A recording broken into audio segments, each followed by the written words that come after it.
কোথাও হানিমুনে স্ত্রীর হাতে খুন হচ্ছেন স্বামী, কোথাও স্ত্রীর বেতন বেশি হওয়ায় রাগে তার প্রাণ নিচ্ছেন স্বামী।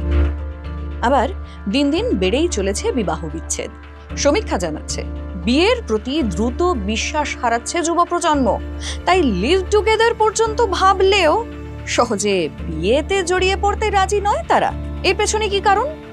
মনোবিদরা বলছেন এ প্রজন্মের অনেকেই মনে করেন বিয়ের পর থাকবে না তাদের ব্যক্তিগত স্বাধীনতা, বরং জীবনের প্রতিটা ছোট বড় সিদ্ধান্তই নিতে হবে অন্য কারোর ইচ্ছে।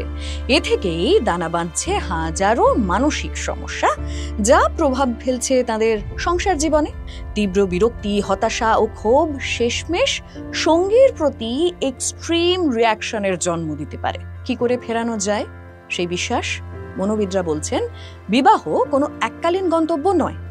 বর্তমানের বিচ্ছিন্ন কিছু ঘটনায় প্রভাবিত হয়ে একথা ভুলে গেলে চলবে না যে প্রতিকূলতার সময় জীবন সঙ্গী হয়ে উঠতে পারে সবচাইতে বড় অবলম্বন।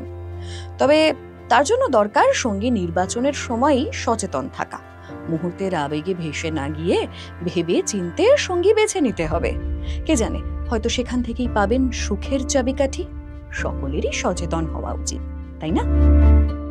ফলো করুন সংবাদ প্রতিদিন ডিজিটাল।